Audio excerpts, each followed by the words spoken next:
అందరికీ నమస్కారం. 5 సంవత్సరాల తర్వాత మళ్ళీ పెద్ద ఎత్తున ఆంధ్ర రాష్ట్రంలో పెట్టుబడులు పెట్టడానికి అనేక మంది పారిశ్రామికవేత్తలు, ఆ ప్రాజెక్ట్స్ని ఫండ్ చేసడానికి ఫైనాన్సియర్స్, అదేవిధంగా ప్రజాప్రతినిధులు అంటే ఎవరైతే ఎంపీగా కానివ్వండి, మంత్రులుగా పనిచేసే వాళ్ళు కానివ్వండి, వాళ్ళందరూ కలిసికట్టుగా వచ్చి ఒక సమితి ఏర్పాటు చేసుకొని రాబోయే రోజుల్లో విశాఖపట్నానికి ఏం చేయాలి, ఎలా ముందలు తీసుకెళ్ళాలి, ఇన్ఫ్రాస్ట్రక్చర్ ప్రాజెక్ట్స్ ఎలా ఫండ్ చేయాలి.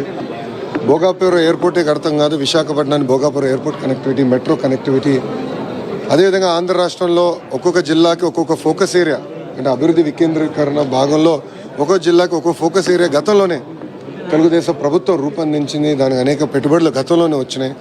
గత 5 సంవత్సరాలు ఒక స్పీడ్ బ్రేకర్గా ఆగింది. ఇప్పుడు ఎనిమల్ ఎట్లా యాక్సిలరేట్ చేయాలని దానిపైన డిస్కషన్ కూడా చేస్తాం జరిగింది.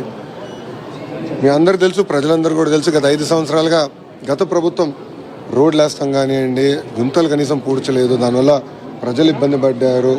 అనేక మంది పారిశ్రామికవేత్తలు కూడా గతంలో వెనక్కి వెళ్ళిపోయే పరిస్థితికి వచ్చింది. సో ఎకనామిక్ యాక్టివిటీ మొత్తం రివైవ్ చేయాలి, ఇన్ఫ్రాస్ట్రక్చర్ మీద పెద్ద ఎత్తున పెట్టుబడులు పెట్టాలి, మళ్ళీ వెనుకబడిన ఆంధ్ర రాష్ట్రాన్ని ముందు వెళ్ళాలి, one of the top fastest growing స్టేట్స్కి ఎట్లా తీర్చిదిద్దాలని దానిపైన మేము కూడా ఈ సమ్మిట్ ద్వారా చర్చిస్తున్నాం. దీంట్లో మంచి సలహాలు, ఐడియాస్ వస్తే అది ముందలు తీసుకెళ్తాం.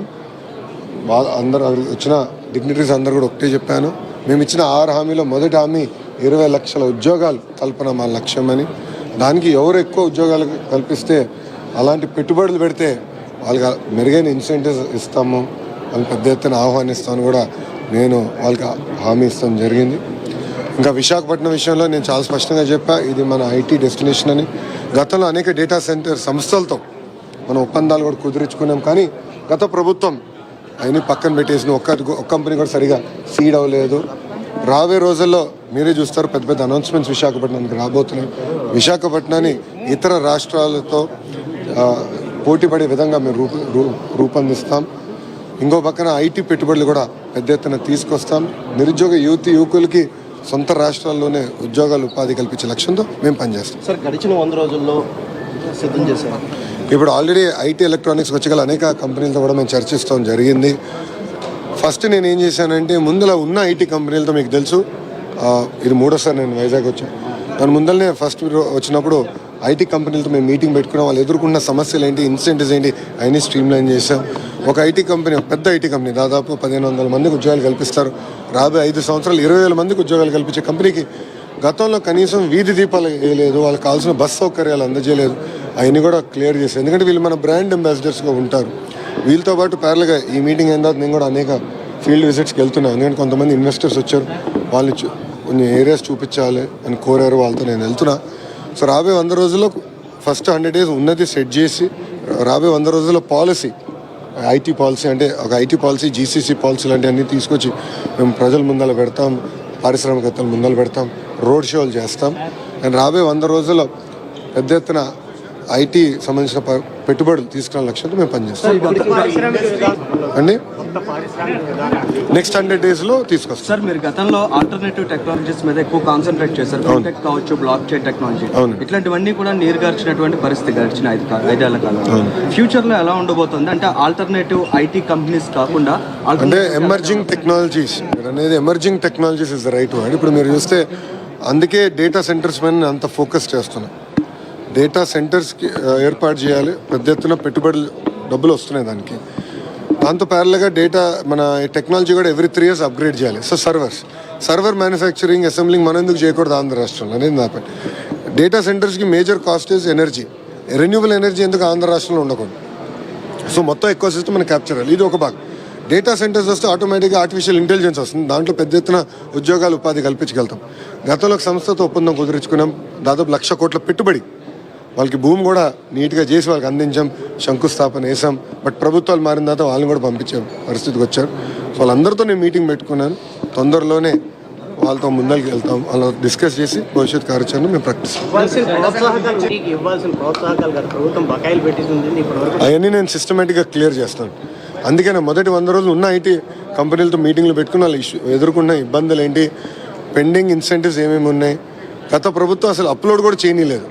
సో అన్ని సమస్యలని అవన్నీ క్లీనప్ చేస్తున్నాం. బట్ డెఫినెట్లీ ఒక స్ట్రీమ్ లైన్ గ్రీన్ ఛానల్లో ఇన్సెంటివ్స్ అందజేసే బాధ్యత మేము తీసుకుంటాం.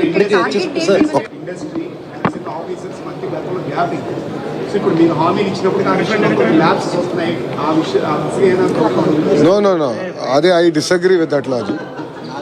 నేను చాలా స్పష్టంగా ఇండస్ట్రీకి మా ఆఫీస్కి కనెక్ట్ చేసి మంత్రిగా నేను ఆ వాట్సాప్ గ్రూప్లో ఉంటున్నాను నంబర్ 1. రెండోది మన విజయవాడలో జరిగిన సిఐ సమిట్లో కన్సల్టేటివ్ ఫారం ఏర్పాటు చేస్తే బాగుంటుందని వాళ్ళు కోరారు. దాన్ని వాళ్ళు హామీ ఇచ్చే వారం రోజుల్లో జియో ఇష్యూ చేస్తానని, అది ఆల్రెడీ సిఎస్ గారి టేబుల్ పైకి వచ్చింది. తొందరలో మంత్రులు కూడా వస్తుంది, అది మేము తొందరలో ఆ కన్సల్టేటివ్ ఫారం కూడా క్రియేట్ చేస్తాం. 2 నెలలకు ఒకసారి మేము కూర్చుంటాం, వాళ్ళు ఎదుర్కొన్న సమస్యలు ఏంటి అంటే అర్జెంట్ ఉంటే రియల్ టైం చేస్తాం. 2 నెలల్లో కూర్చోగలిగిన ఉంటే will sit, will discuss and solve this issue. No sir, no comment. కొన్ని మేము చెప్పలేదు స్వామి, అట్లా కదమ్మా. అట్లా కాదు కొన్ని ఇప్పుడు కొంతమంది పెట్టుబడులు పెట్టడానికి ఆంధ్ర రాష్ట్రాన్ని ఇవాల్యుయేట్ చేస్తున్నాం. మేము నాన్ డిస్క్లోజర్ అగ్రిమెంట్స్ సైన్ చేసాం, ఎన్డీఎస్ సైన్ చేసాం. సో ఆ కంపెనీల పేర్లు ఏంటి వాళ్ళని నేను డిస్క్లోజ్ చేయకూడదు, మీరు మా వెనకాల రాకూడదు. కొంచెం అనౌన్స్మెంట్ చేస్తాను, టైం వచ్చినప్పుడు అనౌన్స్మెంట్స్ చేస్తాను. అంటే హెచ్ఎస్బీసీ కానీ ఐబీఎం లాంటి కంపెనీలు ఇప్పటికి వెళ్ళిపోవడం జరిగింది, వాళ్ళతో మళ్ళీ చర్చించండి, రప్పించడం కానీ కొత్త కంపెనీల మీద ఫోకస్ కానీ. ఆల్రెడీ మీరు చూస్తే గత 5 సంవత్సరాలు ఒక విధ్వంసం జరిగింది. ఎకనామిక్ డెవలప్మెంట్ బోర్డు లాంటి సంస్థని నిర్వీర్యం చేశారు. First of all economic development బోర్డుని రివైవ్ చేస్తున్నాం, మళ్ళీ ఇండస్ట్రీని తీసుకెళ్ళి జిఏడీలో పెట్టాం. ఎకనామిక్ డెవలప్మెంట్ బోర్డుకి కావాల్సిన టీం అంతా మళ్ళీ రీబిల్డ్ చేస్తాం. గతంలో మన టీమే తెలంగాణ, తమిళనాడు, కర్ణాటకకి వెళ్ళి అక్కడ పెట్టుబడులు పట్టుకెళ్ళారు. ఇదే టీం అంటే మొత్తం వీలే అన్నాం, బట్ 20% ఆ టీంలో మనోళ్ళే ఉన్నాయి, గతంలో ఈడీబీలో చేసినారు. సో మొత్తం రివైవ్ చేస్తున్నాం, మొత్తం ఎకో సిస్టమ్ రివైవ్ చేయాలి. పెండింగ్ ఇన్సెంటివ్స్ చాలా ఉన్నాయి, అవన్నీ ఒక పద్ధతి ప్రకారం తీసుకుంటూ వెళ్ళాలి. ఇది కొంచెం జర్నీ బిల్డప్ చేయాల్సిన అవసరం, సిస్టమేటిక్ వెళ్ళాలి. ఒకే రోజులో అందరి సమస్యలు నేను పరిష్కరించలేను. సో పద్ధతి ప్రకారం నేను చేయాలి, ఆ దిశగా మేము పనిచేస్తున్నాం.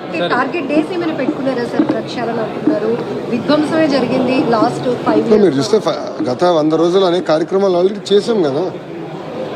గతంలో ఐటీ మంత్రి గారు ఎప్పుడు ఐటీ కంపెనీలతో విశాఖపట్నంలో సమావేశం ఏర్పాటు చేసుకోవాలా 5 సంవత్సరాల్లో. వాళ్ళతో ఎప్పుడు మాట్లాడాల, అది నేను చెప్తాను కదా, వాళ్ళే చెప్పారు, ఆన్ రికార్డ్ చెప్పారు. అండ్ ఐ థింక్ ఐటీ మంత్రి గారు ఈ ఊరే అనుకుంటా. అంటే ముందల మంత్రి గారు వేరే నెల్లూరు జిల్లా, పాపం చనిపోయిన తర్వాత మన ప్రాంతానికి చెందిన ఒక వ్యక్తి ఐటీ మంత్రి అయ్యారు. ఆయన కోడిగుడ్ల గురించి మాట్లాడాడు తప్ప ఈనాడు ఐటీ గురించి, పెట్టుబడుల గురించి ఏం మాట్లాడాల. మేము ఒక ఫోకస్డ్కి వెళ్తున్నాం. సో ఫస్ట్ 100 days ఉన్న ప్రాబ్లమ్స్ మనం రిజాల్వ్ చేసుకోవాలి. ఇప్పుడు మీరే చూస్తారు, టాటా సన్స్ చైర్మన్ చంద్ర గారు వచ్చారు. గతంలో ఇప్పుడు వచ్చాడా ముఖ్యమంత్రి గారిని కలిసి? ఆయన వచ్చి ఆంధ్ర రాష్ట్రానికి పెట్టుబడులు ఎట్లా అట్రాక్ట్ చేయాలని దానిపైన ఒక టాస్క్ ఫోర్స్ వేస్తున్నామంటే ఆయన వైస్ చైర్పర్సన్గా ఉంటానని చెప్పారు. అంటే ముఖ్యమంత్రి గారు చైర్పర్సన్గా, చంద్ర గారు లాంటి వ్యక్తి వైస్ చైర్పర్సన్గా ఉంటారు. మీరు ఇప్పుడు చూడండి ఎంత యాక్టివిటీ మొదలైంది వైజాగ్. కనీసం వైజాగ్ గురించి అందరూ మాడుకుంటున్నారు, ఆంధ్ర రాష్ట్రం గురించి అందరూ మాడుకుంటున్నారు. గతంలో ఎవరు మాట్లాడేవారు కాదు, ఎవరు వచ్చేవారు కాదు, ముఖ్యమంత్రి గారు ఇంటి బయటకు వచ్చేవారు కాదు. అనేక సమస్యలు ఉండేది. ఇప్పుడు చూస్తే ముఖ్యమంత్రి గారు బాగా తిరుగుతున్నారు, మంత్రులందరూ పరిగెత్తిస్తున్నారు. పారిశ్రామికవేత్తలు కూడా ఇప్పుడు రాని విధంగా ఇప్పుడు మళ్ళీ ఆంధ్ర రాష్ట్రానికి వస్తున్నారు. భోగాపురం ఎయిర్పోర్ట్ గురించి ఆల్రెడీ ముఖ్యమంత్రి గారు 2-3 సార్లు సమీక్ష చేశారు. గౌరవ కేబినెట్ శాఖ మంత్రివర్యులు, సివిలేషన్ మంత్రివర్యులు రామ్మోహన్ నాయుడు గారు కూడా సీరియస్గా దాన్ని టైం కన్నా ముందలు చేయాలన్న లక్ష్యంతో పనిచేస్తున్నాం. సో ఇవన్నీ ఇప్పుడు సెట్ చేస్తున్నాం. గత వైసీపీ హయాంలో ఐటీ మినిస్టర్గా గుడివాడ అమర్నాథ్ గారు, ఆయన ఐటీ హబ్గా కూడా ఇక్కడ కొన్ని ప్లేసులు పరిశీలించాం. అంటే అక్కడ కొన్ని అయిపోయి ఉన్న ఐటీ కంపెనీలు ఇప్పుడు మళ్ళీ ప్రారంభమవుతాయి, గతంలో ఉన్న కంపెనీలు. నేను ఒకటి క్లారిటీగా చెప్పదలుచుకుంది ఏంటంటే, గత ప్రభుత్వం తీసుకున్న నిర్ణయాలను మేము రివర్స్ చేయాలని ఆలోచనలో మాకు ఉండదు. ఎందుకంటే కొన్ని 2-3 ఉదాహరణలు చెప్తా. దానికి రివర్స్ టెండరింగ్ అని రివర్స్ డ్రైవింగ్ చేశాడు గత ముఖ్యమంత్రి. దాంతో ఏమైంది, బుడమేరు బ్రిడ్జ్ కొట్టేసింది, బుడమేరులో బ్రిడ్జ్ జరిగింది. ఆ బ్రిడ్జ్ వల్ల ఈరోజు విజయవాడ మొత్తం మునిగిపోయింది. కారణం ఏంటి, ఆనాడు బాబు గారు శాంక్షన్ చేసిన ప్రాజెక్ట్ ఈయన ఏకపక్షంగా రివర్స్ టెండరింగ్ పేరుని తీసుకొచ్చి ఎవరు రాకపోతే క్యాన్సిల్ చేసినందుకు. సేమ్ ప్రాబ్లం టీటీడీలో జరిగింది. రివర్స్ టెండరింగ్ పేరైతే నెయ్యి ఎటు చేస్తారో మనందరం చూసిన విషయమే కదా. సో ముఖ్యమంత్రి అన్న వ్యక్తి కొంచెం ఆలోచించి, అనుభవం ఉన్న వ్యక్తి అవసరం, కొంచెం ఆలోచించి సరైన నిర్ణయాలు తీసుకునే వ్యక్తి అవసరం. సో గతంలో జరిగిన ఏదైతే నిర్ణయాలు ఉన్నాయో కేవలం అయ్యే కాదు, అన్ని సమీక్ష చేస్తాం. కానీ ప్రజలకు ఇబ్బంది లేకుండా, పారిశ్రామికవేత్తలకి ఇబ్బంది లేకుండా ఎట్లా మనం ముందలు తీసుకెళ్ళిన దానిపైన మేము వెళ్తున్నాం. ఇప్పుడు మీరు అడిగారు లూలు గ్రూప్ గురించి మీరు అడిగారు. గతంలో చంద్రబాబు నాయుడు గారు రెడ్ కార్పెట్ వేసి వాళ్ళు మేము రావన్నా మీరు రాండి, మంచి బీచ్ ఉంది, అద్భుతమైన సిటీ, కన్వెన్షన్ సెంటర్ కడదామన్నారు.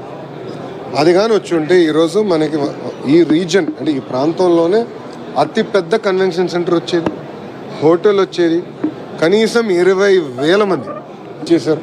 ఇప్పుడు వాళ్ళు ఏమన్నారు, అఫీషియల్గా రాశారు, ఆంధ్ర రాష్ట్రం తప్ప అన్ని రాష్ట్రాలు మేము పెట్టుబడి పెడతాం. సో మాకు కూడా టైం పడుతుంది. ప్రజలు కూడా ఇప్పుడు పారిశ్రామికవేత్తలు కూడా నన్ను ఒక ప్రశ్న అడుగుతున్నాను. బాబు గారు వస్తే అన్నీ బాగుంటాయి, మీరు గ్రీన్ ఛానల్ ఇస్తారు, మళ్ళీ సైకో వస్తే 5 సంవత్సరాలు మేము ఇబ్బంది పెట్టాం. రెన్యూవబుల్ ఎనర్జీ సమ్మిట్కి బాబు గారు వెళ్ళినప్పుడు అదే ప్రశ్న అందరూ అడిగారు.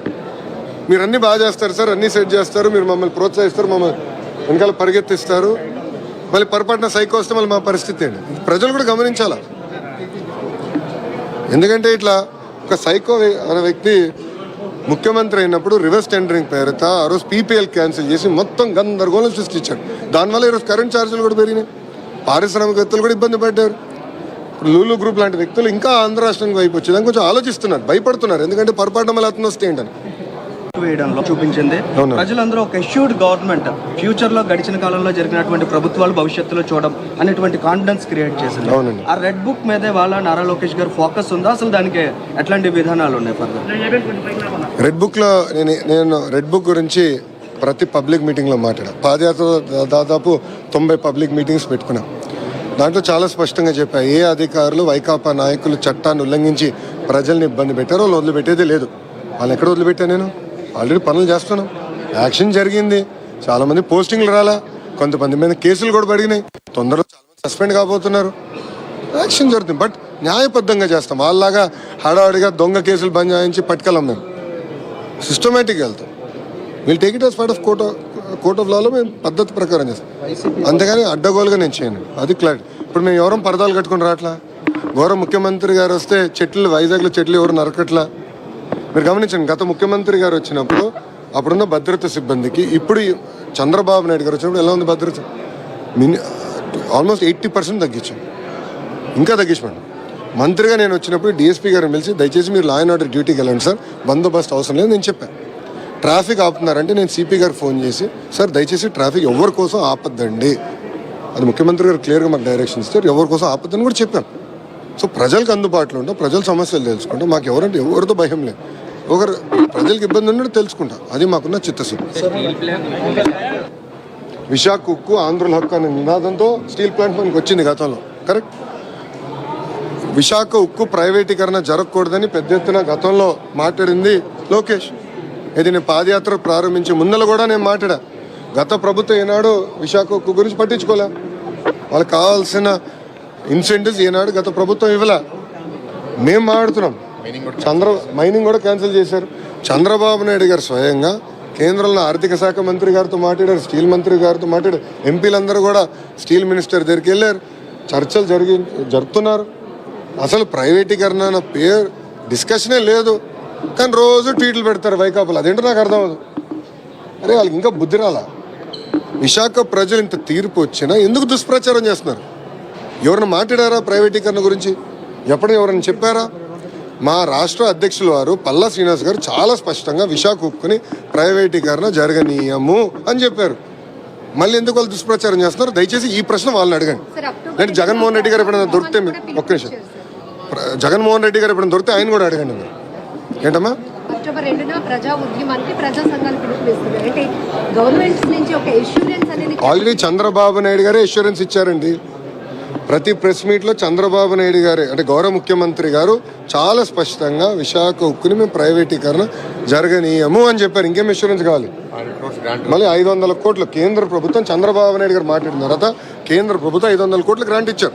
ఇంకా చేయాలి. గత 5 ఏళ్ళలో ₹1 రాలా. మేము అన్నీ చేస్తున్నాం, ఇంకా చేస్తాం, దాంట్లో డౌట్ లేదు. సార్ వైసీపీ వాళ్ళు టీటీడీ నెయ్యికి సంబంధించి సిబిఐ ఎంక్వైరీ డిమాండ్ చేస్తుంటే కూటమి ప్రభుత్వం ఎంతో అన్ని చర్చించాం. దాని తర్వాతనే స్పెషల్ ఇన్వెస్టిగేషన్ టీం వేసాం. అయ్యా నేను ఒకటి అడుగుతా, వైకాపాలకి సిబిఐ అంత ప్రేమ ఉంటే బాబాయ్ హత్యలు ఎందుకు సిబిఐ ఎంక్వైరీ లేదు? జగన్ సునీత గారు అడిగారు కదా, సిబిఐ ఎంక్వైరీ చేయండి, అమ్మ బాబాయ్ని ఎవరు చంపేస్తారో తెలిపోతుందని అన్నారు. మళ్ళీ ఆయన ఎందుకు వెళ్ళా? మళ్ళీ సిబిఐ కోర్టుకి వెళ్ళకుండా ఎందుకు ఎగ్గొడుతున్నాడు జగన్? నెంబర్ 2, తిరుమలలో ఛాలెంజ్ చేశారు వైవి సుబ్బారెడ్డి గారు. మీరు తిరుమలకి రండి, ప్రతిజ్ఞ తీసుకోండి. నేను వస్తానని చెప్పాను. నేను దాని తర్వాత తిరుపతికి వెళ్ళా. నేను ఛాలెంజ్ చేసి ఇక్కడ 24 గంటలు ఉంటాను సార్, మీరు రండి, నేను ఇక్కడ ఉన్నా ఛాలెంజ్ చేస్తాను. మళ్ళీ ఎందుకు రాలేదు వాళ్ళు? మీరు చూసారా, కేఎంఎఫ్కి టెండర్ అలా డాక్యుమెంట్స్ క్లియర్గా ఉన్నాయి. రివర్స్ టెండర్లో మేము పార్టిసిపేట్ చేయము అని చెప్తున్నాం. మార్కెట్లో X నెయ్యి ఉంటే దానికన్నా దాదాపు 40% తక్కువ ధరతో ఒక నెయ్యి సప్లై చేశాను. దాని అర్థం ఏంటండి? మీడియా మిత్రులే నాకు చెప్పండి. ఆయన అది కప్పుచ్చుకోవడానికి ప్రయత్నిస్తున్నారు. అది చాలా చాలా బాధాకరం. ఇప్పుడు మీరు ప్రభుత్వంలో ఉన్నారు కదా, సిబిఐ ఎంక్వైరీ మీరు ఎక్స్ప్లెయిన్ సిట్ వేస్తున్నాం కదా, అన్ని బయటకు రానియండి, వివరాలన్నీ ఉంది. ఇప్పుడు ఆల్రెడీ డాక్యుమెంట్స్ మేము ముందలు పెట్టారు, రిపోర్ట్స్ ముందలు పెట్టా, టెండరింగ్ ప్రాసెస్ ముందలు పెట్టా. గతంలో 250 కోట్ల టర్న్ ఓవర్ మినిమం ఉంటేనే నెయ్యి సప్లై చేయాలన్నారు. అది 150 కోట్లు చేసింది ఎవరు? వైకాపానే ప్రభుత్వం. వాళ్ళ అధికారులు ఉన్నప్పుడే కదా, వాళ్ళ చైర్పర్సనే కదా తగ్గించింది. ఇవన్నీ తగ్గించారు కనుక నాణ్యత లేకుండా పోయింది. ఈరోజు ప్రజల మనోభావాలు దెబ్బతిన్నాయి. అది దయచేసి మనందరం అర్థం చేసుకోండి. రాజకీయంగా చేయాల్సి ప్రజల మనోభావాల దగ్గర దెబ్బతిని.